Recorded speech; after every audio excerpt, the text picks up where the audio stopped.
for many of us here in Dublin, every year we have a special issue of the Irish University Review, and it has come to be a sort of, fixture in the calendar in Dublin, if you like, because the special issue of the Irish University Review is where we mark something of special significance in Irish culture, in Irish literature, in Irish history generally.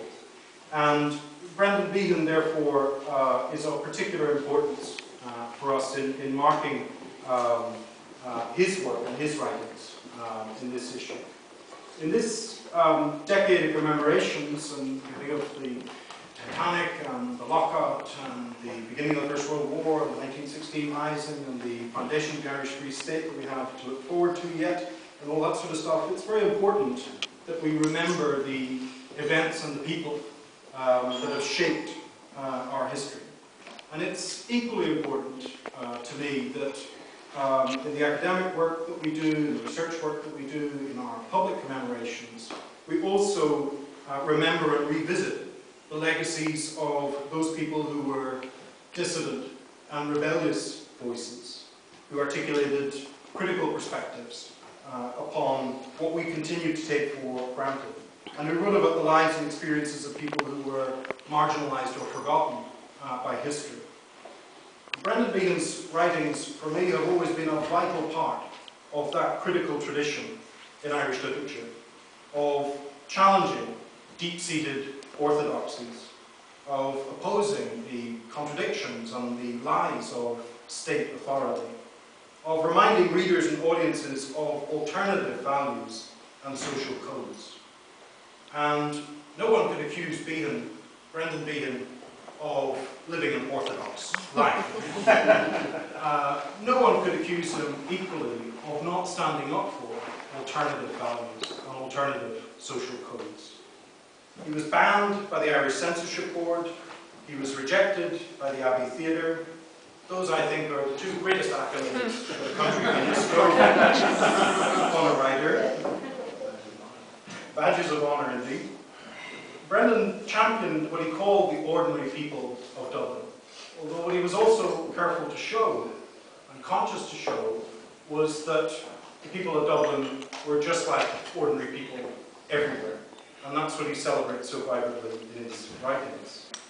He sought out a common cause in his own private rebellion against the authorities, with other socialist republicans, with other sexual dissidents and sexual minorities, with other artists, and as he said himself, with all the outcasts of the world. And he sought this out too in Paris, as well as in New York, and the Aran Islands, as well as in Soho. And this is the Brendan Behan which we've endeavoured to remember and celebrate in this special issue of the IUR. And I want first, therefore, to pay special tribute to the contributors to this issue for their immense generosity in what they've given to the issue, and for their diligence in the way they went about it. To Janet Behan for her wonderfully sensitive and entertaining play, Brendan at the Chelsea. Anybody who saw that play saw Brendan being brought marvellously to life on the stage, played wonderfully by Adrian Donegal, scripted beautifully by Janet Behan. To Andrew McNeely for patiently and insightfully retracing Brendan Behan's steps on Aran and annotating Behan's articles about the islands to show us how much he loved them, how much he was appreciated there, and how much they still talk about it. Now that's a legacy. To Frank McGuinness for his illuminating exposition of the craft of Behan's plays and his celebration of Behan's daring as a playwright. And what a wonderful thing, I'm particularly proud, to have a master playwright like Frank McGuinness telling us what a master playwright Brendan Behan is in this issue. To Michael Pearce, and Maureen Hawkins also, whose essays, although written separately, are to me a close and rich dialogue about the forms and the meanings of that transformation of Onguil into the hostage. To Bernice Schrank, who's not here, whose skillful dissection of Behan's prose in Borstal Boy dispels any lingering illusion that Behan was in any way a casual or for spontaneous writing. We have this myth, especially that generates around working class writers, it seems to me, where we talk about somebody who's a natural writer, or a spontaneous writer, as if it just leaps out of their mouths and onto the page. And I think what Bernice does by paying careful attention to Brendan's prose is to show you what an artist he was, how carefully crafted the work was. To Stephen Watt, who unfortunately also can't be here tonight, whose vivid and perceptive account of New York culture shows us the reasons why Brendan Behan was embraced so easily and fully into that city. And to Claire Lynch, who takes us away from the myths surrounding Behan's broth of a boy image and his own humorous remark that he was a drinker with a writing problem, showing us how he accounted for that life himself, how he told us about that in his own works. In his late years, journalists were fond of putting to Brendan Behan the analogy between himself and Dylan Thomas, who we're also celebrating Dylan Thomas's anniversary, of course, this year. To which Brendan, with some frustration, always replied that Thomas was a great writer. For him, that was all that mattered. The analogy with drinking was, mere sort of tricksiness. And of course, we cannot pretend for a moment that this issue of the IUR is comprehensive or definitive in any way. It's just our contribution to a process of remembering and thinking about the importance of Brendan Behan as a writer in his lifetime and in ours. We have several people to thank for making the issue possible. Firstly, I would like to thank Chris Murray, the chair of the Irish University Review Management Board, for his advice, for his guidance, and for his support, not just for this issue, of course, but for the many years of devoted and wise leadership he has given to the journal. So if I could just pray upon you to give some applause.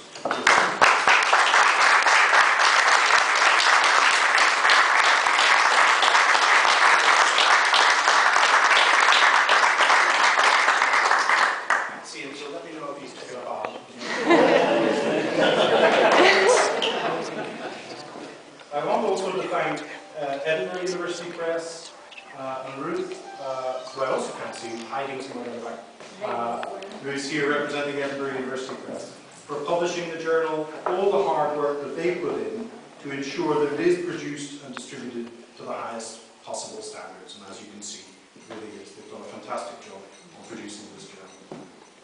We're also very grateful to Berlin Associates, representing Janet Behan, to the Society of Authors for contact with Brendan Behan's estate, to Stephen Dodds from the Lyric Theatre for arranging for the play, and also for arranging for the fantastic photographs from the Lyric Theatre production of the play in the journal. And also to Andrew McNeely and to Mary Conneely for the images which appear with the articles that Behan wrote about the Iron Islands. I want also to thank my assistant editor, Emily Pine, who's made the job, as always, as editor, much easier than it should be. And at the back to Kate Bateman, who continues to give invaluable support to the journal. And I'm building up to this moment. Kate is at the back selling copies. Selling copies of my book, especially discounted rates. Especially discounted rates at the back, so you can get your copies there. Brendan Behan was once asked by Eamon Andrews how would he like to be remembered in 50 years' time, and he famously said, or what would he want people to say about him in 50 years' time? And he famously said, I'd like them to say that I'm celebrating my 87th birthday. Alas, not to be, and he died very shortly afterwards. And ever since, whenever we gather in Brendan Behan's honour, there's always that sense of lament. You know, he would be 91 if he was here, not an inconceivable age whatsoever, right? And so every time we meet, we're still at that point of thinking about, well, what would Brendan have made of it? So now, after the speeches, I'm going to turn to you. It's up to you to turn this into an event that Brendan Behan could be proud of. However you wish to do that. me turn over now briefly to Tony Roach, my colleague from UCD, who's also one of the organisers of the American Conference in Irish Studies, just to have a few words to welcome you here, and then we'll turn over to our main guest speaker this evening. We're delighted to have John Behan, and I'll introduce John in just a moment. But first of all, Tony.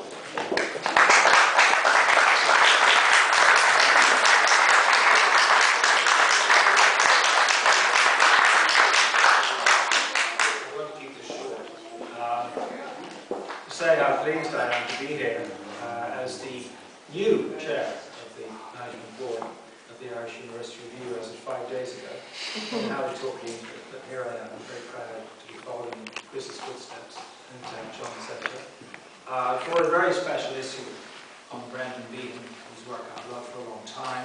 I happily paired them together, Beckett and Behan, Waiting for You Man, many years ago, and did not suffer by the comparison. I'm minded of the talk, how people talk about you. John mentioned this in the Islands, and you're still in some way alive. And on the way here today, I had the wonderful opportunity of having coffee with my first, and in many ways my best teacher, the poet Brendan Kennelly. And I told him where I was going, and what he couldn't, he had another engagement, and another was there. But he did recite for me, word perfect, Brendan's own translation of Jacqueline Nementi, the Basque Islands. Word perfect, and I thought, Brendan is still alive. I want to now change hats, IUR hat off, conference hat on, and as John said, as one of the organisers, with the chief organiser, Mary Daly, who is here tonight, and my other two organisers, Mark Cable and Marianne Cohen, to welcome all of you, but in particular, if I may, for this moment, the members of the American Conference of Irish Studies and the Canadian Association of Irish Studies, who have personally come here despite much, at this point, humongous jet lag. And I thank them, and I hope the drink is easy to pay. I would not only urge you to buy the issue, I would also urge you to go even further and to join the International Association for the Study of Irish Literature as well. That's enough out of me. Now it's back to John. I think if you could bring on together. Thank you.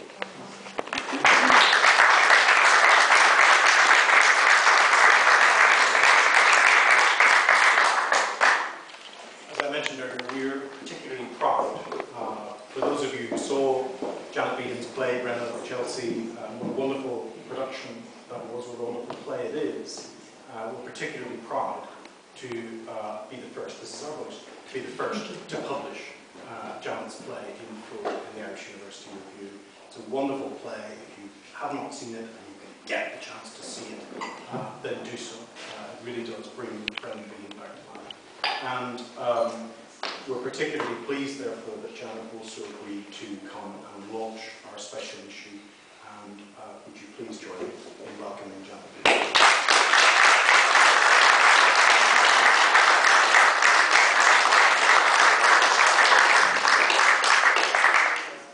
First of all, you all right standing? Sorry, I do that every restaurant I go into. I have to rearrange the furniture.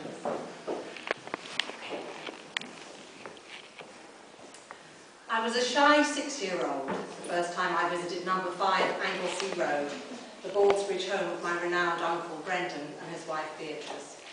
So shy, in fact, that I spent the entire evening under their dining room table playing with their kitten. I think it's safe to assume that Brendan was a shy child too, though I have difficulty picturing him hiding under the table, standing on it more likely at his granny's behest, a curly-headed prodigy singing rebel songs and reciting Emmett's speech from the dock. My father, Brian Behan, left Ireland in his early 20s, so I was living in England and not yet 10 years old when Brendan died. But Brendan was often in London, and we went across to Dublin most years, so I could have got to know him. He was, after all, as shy people often are, very sociable with children. But as a result of my habit of hiding under the table, combined with the natural indifference of the young towards the not so young, I squandered my opportunities of doing so. So when, getting on for 40 years later, I was commissioned to write a stage adaptation of Brendan Behan's New York, I found myself faced with the problem of giving a voice to a man I didn't really know. I felt as though I knew him. Lots of people do. A surprising number of people who did and still do. Wherever 2 or 3 Irish men and women are gathered together, one of them will almost certainly launch into a story entitled The Night I Met Brendan Behan. Nearly all of these stories centre on some drunken outrage perpetrated in some pub or another. My personal reminiscence could offer nothing more than the underside of a dining room table and a kitten. So, I set to work and began to assemble the evidence. At the British Library, I listened to his voice on a record. I read his poems. I held in my hand the original script and music of The Hostage. At the newspaper library in Hendon, I ploughed my way through the press coverage, and there was no shortage of that. Then there were biographies and documentaries, of course, Brendan's own writing, much of which is autobiographical. Plenty to be going on with. But that was all out there. That was all in the public domain. Anyone would have written that, Brendan. I was astounding. I felt, rightly or wrongly, that something more would be expected of me. I had been handed a sacred trust. I was on a mission. It occurred to me when I was writing this that I've been on the self-same mission most of my life. During my formative years at Jessup Road Primary School, Loughborough Junction, while I was getting to grips with the 3 R's, well, 2 of them anyway, Brendan was busy becoming a successful playwright, busking his own theatre cues, invading performances of his own play, getting drunk, getting arrested, generally making himself a complete gift to the world's press. In addition, my father, Brian, and my uncle Dominic, those other Behan brothers, made not infrequent appearances in the papers themselves, the former as a result of his left-wing political activism, and the latter because of his music. Then, my grandfather, Stephen Behan, along with the entire clan, appeared on This Is Your Life in 1962, a massively popular television programme in those black and white days. In the playground of Jessup Road Primary School, as Brendan's notoriety grew, interest in my famous uncle built up a head of steam. Not having any famous uncles of their own seemed to engender a certain hostility in my peers, and I frequently found myself having to defend him. My dad says he's not a genius. My mum says he's just a drunk. And in one form or another, the same slur has followed me around ever since.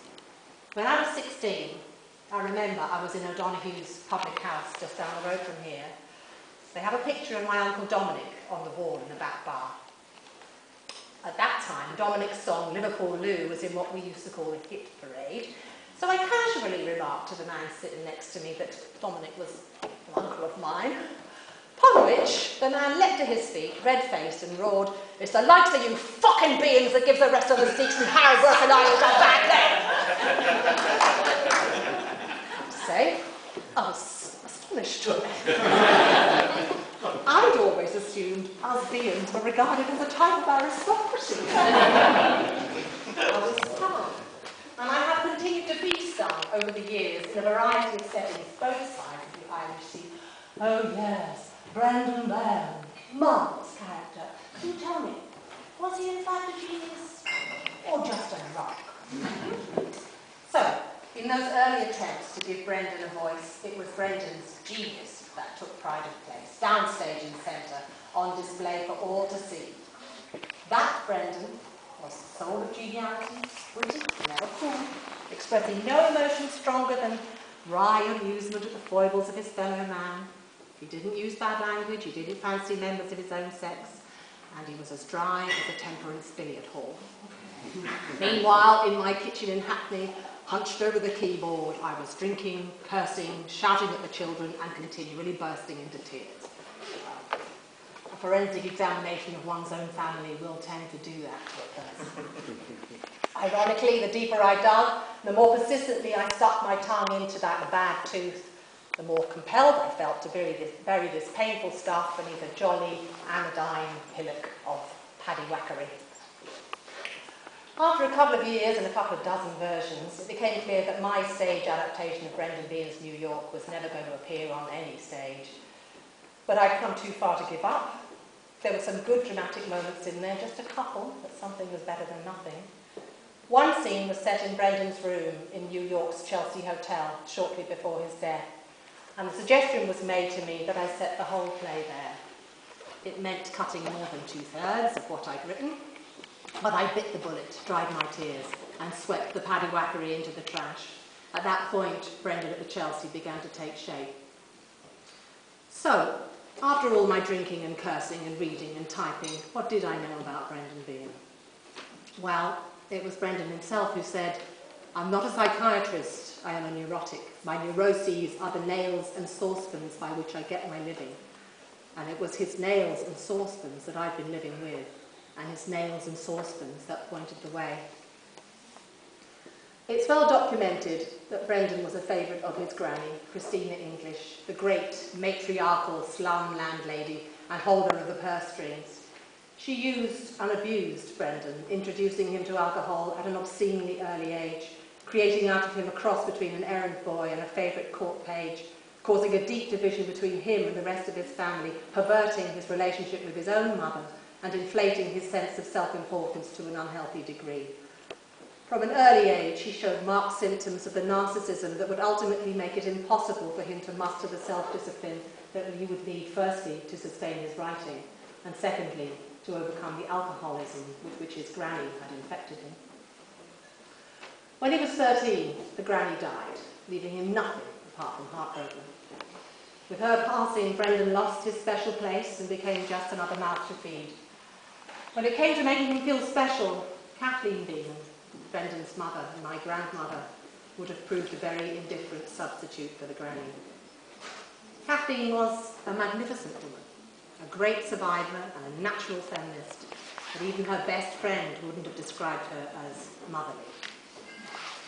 "All my geese were swans," was a favourite saying of hers, and if you're at all familiar with the unsentimental and determined way in which a mother swan encourages her cyclids to leave the nest, you know what I'm saying.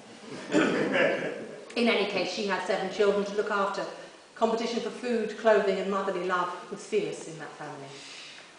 And if Brendan sought special attention from his daddy, Stephen Behan, he was wasting his time there too. My uncle Rory Furlong, one of Kathleen's 2 sons from her previous marriage, when asked if Stephen ever treated him differently from the Behan children, said, "No, he treated us all with the same sublime indifference." Stephen, or Rosie, as he was known to his workmates, was a hero of the Republican movement, a highly skilled partisan, General Secretary of the Painters' Union, an intellectual who, I suspect, would have done much more with his intellect if he'd known that his mother was going to cut him out of the will. He was a character of great wit and charisma, but in common with the menfolk of his generation, not emotionally demonstrative. So the grieving 13-year-old Brendan would have received little enough in the way of solace from his father, who in any case disliked his own mother, the late lamented Christina, with a passion. If those children went short of food, clothing and warmth, both physical and maternal, the thing they never wanted for was intellectual stimulation. The value of books and ideas was very well understood by their parents, and they were all bright, well-read, highly literate youngsters, and could have done very well at school but for their inveterate and unceasing questioning of authority, whether man's or God's, which made their education at the hands of the Catholic Church frankly intolerable for all concerned. This same refusal to accept authority made Brendan a very bad patient when treatment was attempted for his addiction to alcohol, as it was on several occasions. So here's this love-starved, narcissistic, deeply Catholic, massively gifted, heartbroken adolescent, already with a drink problem, trying to make sense of his life. He joins the youth wing of the IRA and is thrown out for mucking about and refusing to do as he was told, probably in order to gain their attention, and seemingly having received no orders to do so. He sets off on a harebrained scheme of his own to carry bomb-making materials to England. Is caught, by a lucky accident, ends up in Hollesley Bay, a forward-thinking Borstal institution where the governor recognises his ability, sends him into the library and gives him the special attention he has so craved. It's here that Brendan meets and falls in love with a fellow inmate, and perhaps for the first time begins to understand his own sexuality. And if Brendan loved men, he also loved women, and definitely wanted women to love him. I know from my mother how charming Brendan could be. He once took hold of her hand in a pub, caressing it tenderly while singing an operatic aria looking deep into her eyes. She fell instantly in love with him and has never fallen out. Brendan evinced passionate loyalty and infatuation in numerous women, and throughout his life it was the women who were significant. His granny, his mother, the nuns who taught him in school, Joan Littlewood, his editor Ray Jeffs, and of course his wife Beatrice. However, my dad, while publicly denouncing tales of Brendan's homosexuality, was privately convinced that they were true. For Brendan to have sexual desires that could land him in prison, or even, according to his religion, in hell, to have such desires and have to bury them, this must surely have been the cause of deep psychological pain.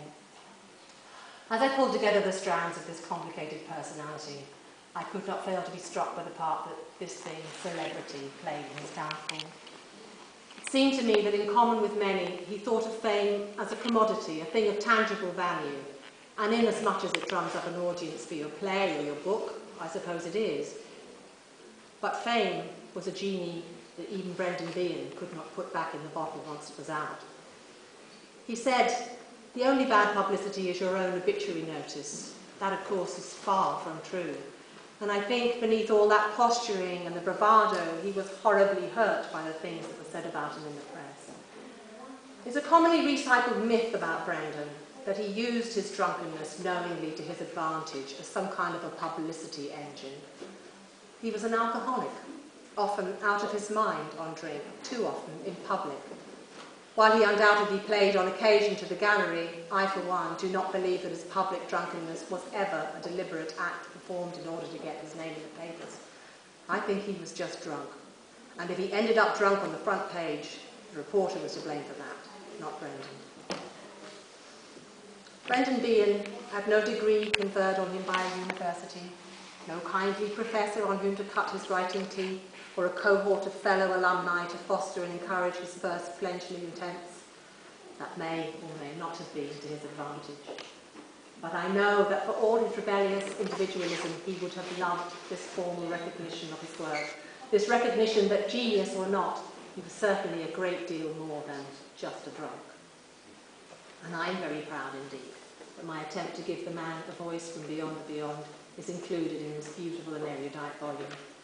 I'd like, if I may, to read a bit from the play. So this is Brendan in his room at the Chelsea. It's past midnight, and he's reflecting on his early life. When I was growing up, drunkenness was not considered a social disgrace. To get enough to eat was an achievement. To get drunk was a victory.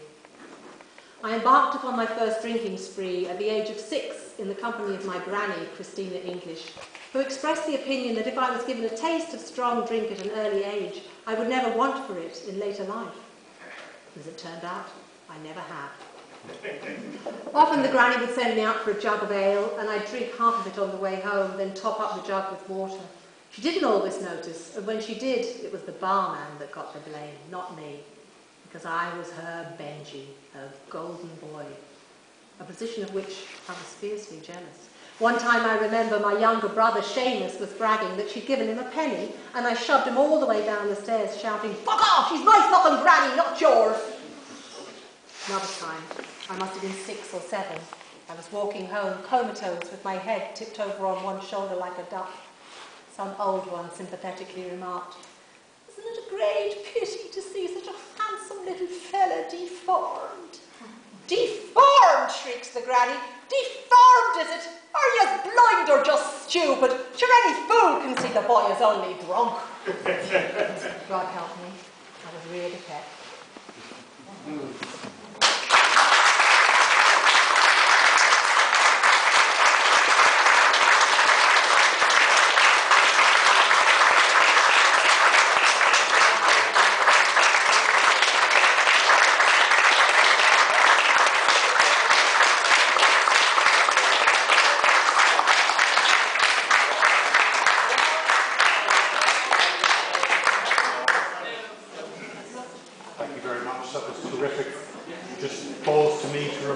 There are copies at the table on the back. Yes, that's just right. There are also, for those of you who are not members of the International Association for the Study of Irish Literature, there are also membership forms there that you can pick up as well if you want to join. But please help yourselves to, there's more wine and more drink, and there should be some more nibbles circulating in a few moments as well. Thank you very much.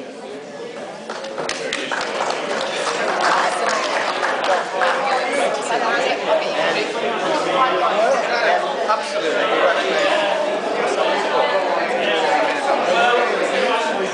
I got up to run the hallway. But keep in touch on Facebook. I'd love to have a chat with you when you're around again. But really, congratulations. Well done. I look forward to reading this. See you, Janet. Hello. I have to congratulate you. That was brilliantly presented. Oh, thank you very much. This is Mario, by the way. That's a great long time. It was great. Sorry, I had to... Janet. No, I mean, because you're Behan also. Yeah. Well, oh yeah, you still use the name, yeah.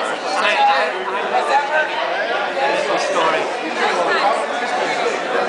was time I was at the Sacred Heart Convent in the Buxton in Hertfordshire. They did a questionnaire. What do you want for lunch? They were all coming up with fish and chips, sausage, baked beans and toast. Except for one. The bread and gorgonzola cheese and a glass of beer. I never lived it. Good choice though. Did you get it? No. Did you get a bit of a Not snack? in the convent. Oh, I bet they had some tucked out the back though. Those convent ladies knew how to look after themselves. I just want to say, I don't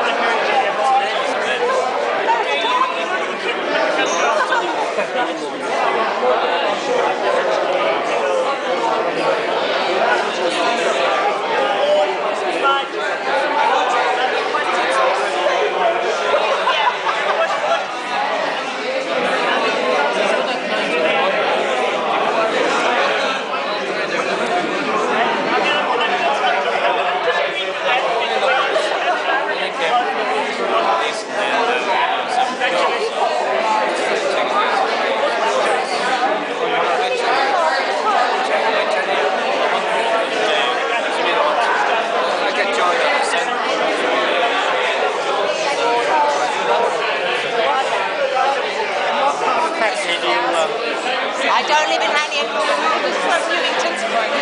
So does my sister. Oh, really? Victorian Grove down behind the police station. I know it very, very well. Everybody was happy. Wondering if I could see so I have to people to see. I'll see you during the week. Why were you Basel and...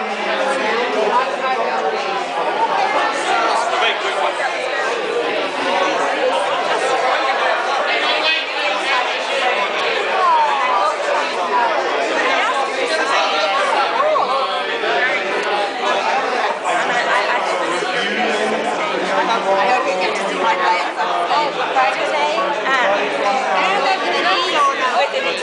Mario, smile.